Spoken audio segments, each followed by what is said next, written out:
It is possible with bump map to get some interesting effect like water drops over the wood deck, and to be able to achieve this, we need to use a vein shader.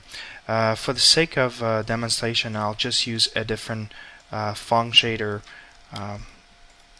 Voila, because this shader has been set up for the demonstration. So I'll connect this one to surface and go over the vein shader and adjust a little bit of the actual texture density. So let's draw a render region here, and we'll need to go over the vein color and adjust the vein color such that we have this this dark area which looks like more like water drop.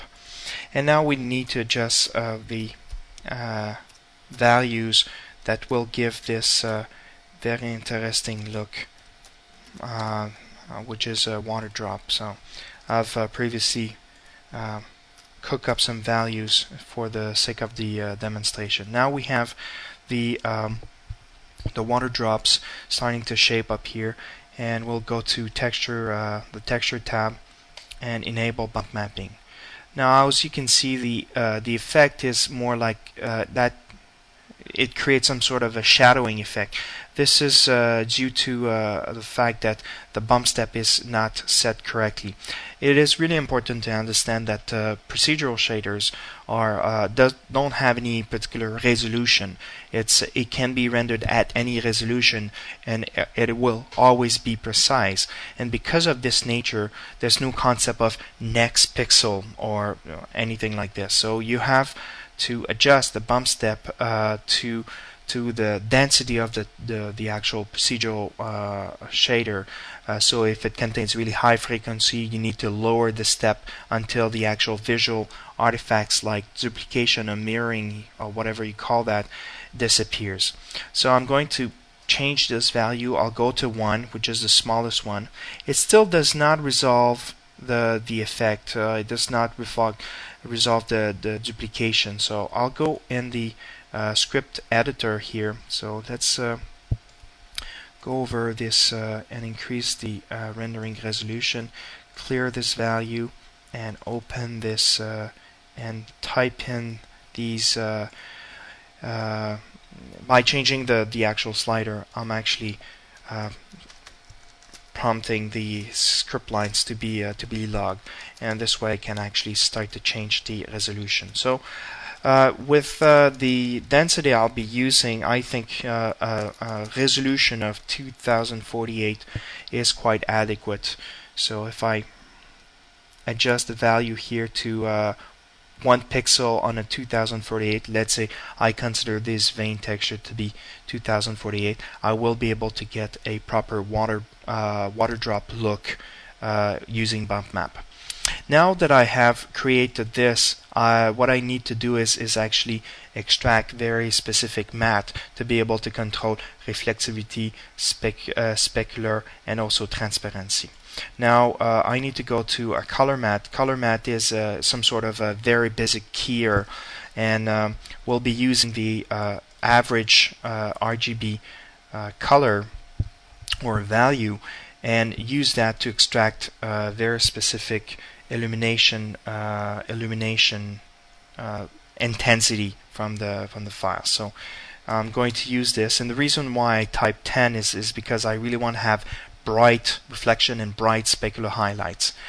So far, if I won't change these because those have pretty good values. So I'll be connecting this one to ambient and diffuse, and you see now that I'm creating this matte. So whenever there's white, I will be able to see specular highlights and reflection. Whenever it's black, I will not be able to see any of these two components.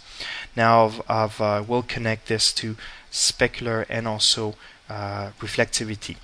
Now the next step is to create a matte. What we want to do is we want to have pure transparency, 100% transparency whenever it's outside of a water drop, and I want to have some sort of slight transparency so we can still see the actual water drop. So I need to pick a color matte shader right here, and I'll be connecting this one here. I'll be using again the average RGB because it's a grayscale, so it's most likely, well, it's really the equivalent of doing illumination or luminance, except that average is less costly in render time than doing a let's say RGB to HLS conversion, which involves a little bit more like matte under the hood. Now what we be doing is that these value will set to fully to white, and the reason why we do this is because we want to have the entire surface totally transparent, and I'll explain to you a little bit later why I put this totally transparent. Now we've set up the Phong such that if I connect this right here, I will start to get some of the specular highlights to show up. So, but the rest of the actual water drop is transparent. So I'll go in the color matte used for transparency, and now I can actually start to shade the actual water drop the way I want it. I can even make it look like ink, for example. So if I make it very, very dark, it will look like really ink, or even liquid metal or something like that. Now what I want to do is slightly tint the water just to give it a some sort of a bluish color that you see, or at least visually you will be able to see some sort of difference. Now the specular highlights is pretty intense.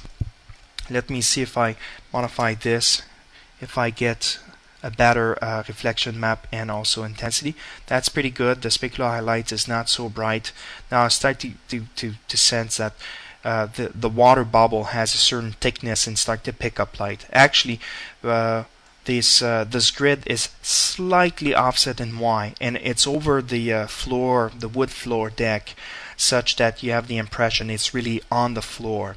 So this is the technique how to create water drops using vein shader and bump mapping. Thank you.